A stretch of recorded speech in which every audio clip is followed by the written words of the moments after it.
Cameroon Bantou, Africa Bantou, through the world Bantou. Salut les amis, ici c'est Bantou Media Group Sport. J'espère que vous allez bien. Quant à moi, je m'essaye, ou j'essaye de me battre. Oui, la santé n'est pas très au rendez-vous, mais ça va aller. Abdourahmane Amadou a encore fait parler de lui, les amis. Vous savez que l'Assemblée générale ordinaire de la Fédération camerounaise de football a eu lieu le mois dernier, parce que nous sommes au mois de décembre. Que le temps file, les amis. Waouh! 2024, là, en train de partir comme ça. Bienvenue 2025. Donc, dans quelques jours seulement, nous serons dans 2025. En fait, lors de cette assemblée générale, il y a eu la modification des statuts de la Fédération camerounaise de football. Ils ont modifié beaucoup de choses. L'âge pour être éligible et tout ça. Ils ont dit, certains ont dit que c'est pour Yannick Noah qu'on a fait cela. De quoi je parle là de l'article 46, parce que l'âge pour aller, pour présenter sa candidature aux élections, pour parler simplement les amis, c'était à 70 ans. Aujourd'hui, c'est 65 ans. On a aussi d'autres modifications comme des membres du COMEX qui passent de 20 à 22, parce que le président a le droit de coopter 2 personnes, il l'a fait déjà.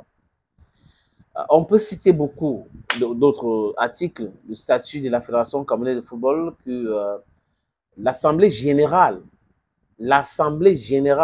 a modifié. Et le fait qu'ils ont retiré l'agrément du SENAFOC ne fait plus partie, n'est plus membre de la Fédération camerounaise de football. Et c'est aujourd'hui l'Association nationale de footballeurs camerounais, dirigée par Lucien Metomo, qui est à la tête de cette association qui collabore avec la Fédération camerounaise de football. Je parle de certaines modifications au niveau des statuts, les amis. Et vous avez vu, Faustin, donc, Guibaï Gaëtama ont posté des anciennes photos d'eux devant le TAS, comme pour dire qu'ils iront au TAS. Pour faire quoi? Qui paye les frais? Parce que ce n'est pas les cacahuètes, les amis. Où est passé New Start? Le club de Guibaï Gaëtama est à quel niveau aujourd'hui? Vous avez? C'est pour ça que je dis, à chaque fois que nous regardons ces histoires, il faut regarder la qualité des gens qui sont en train de parler. La qualité des gens qui sont en train de parler. À partir de là, nous allons comprendre beaucoup. Nous allons comprendre leurs motifs, nous allons comprendre leurs mobiles, on va savoir que ce qui les anime. Ce qui les anime. Et c'est des gens qui ont été depuis toujours autour du football. Qu'est-ce qu'ils ont gagné dans le football et qu'est-ce qu'ils ont apporté dans le football? Voilà la question. Parce que certains, entre eux, le football les a tout donné. Mais en retour, qu'est-ce qu'ils ont donné pour le football et le footballeur? Les footballeurs souffrent et les footballeurs n'étaient pas payés. Et quand on vient avec la nouvelle donne, ça les perturbe. Certains disent que vous n'avez pas le droit de nous demander les comptes. Vous n'avez pas le droit de nous demander les comptes. Voilà les gens qui veulent gérer des choses dans le méta total. Oui, et ça les plaît, certaines personnes les comprennent. Bon, je peux comprendre les amis que chacun est en train de protéger son intérêt égoïste. Mais ton intérêt personnel, est-ce que c'est l'intérêt de tout le monde? Je répète, ton intérêt personnel, est-ce que c'est l'intérêt de tout le monde? Si toi, tu es un être humain normalement constitué, tu devrais savoir que ton intérêt s'arrête où l'intérêt général commence. Donc, il faut aller vers l'intérêt général et regarder ce que tu peux retirer, tu peux tirer de cet intérêt général. Et non tout le temps de vouloir créer des problèmes, payer, monnayer des journalistes, des blogueurs pour pouvoir vous soutenir parce que vous voulez imposer votre narrative. Et vous pensez que cette façon de faire, ça va durer éternellement? It cannot. Donc, Abdourahmane Amadou, après sa réaction, j'ai comme l'impression qu'il pense qu'il est le plus intelligent. C'est lui qui peut interpréter bien les textes mieux que quiconque.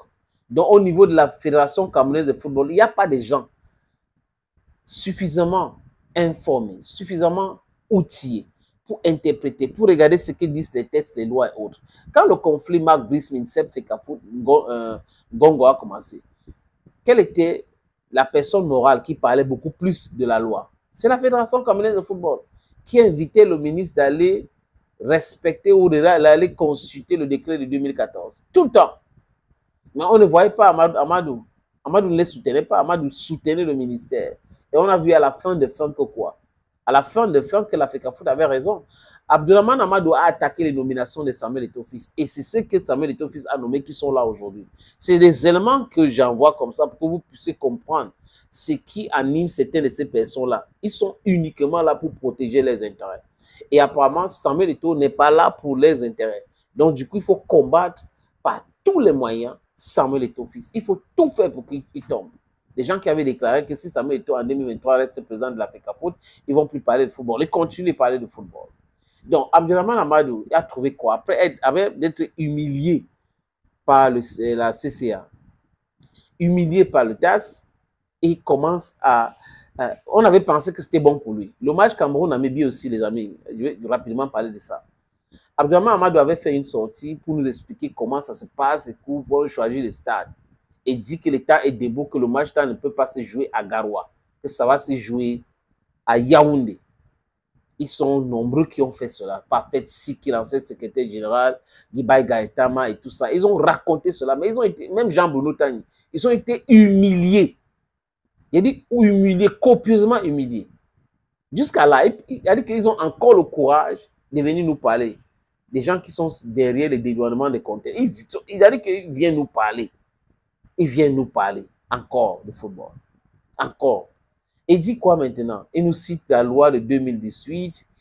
Il dit que la conformité des textes des fédérations, c'est le travail du ministre. On n'en disconvient pas.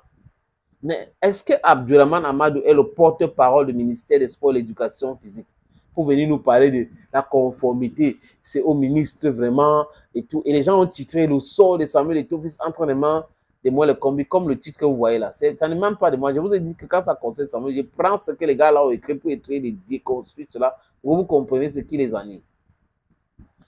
Et conformité, conformité. Voilà les gens. Ils sont maintenant les alliés du ministère. Conformité. Donc, ils comptent maintenant sur le ministre pour essayer de venir dire non, ce n'est pas, c'est pas conforme, telle autre chose n'est pas conforme.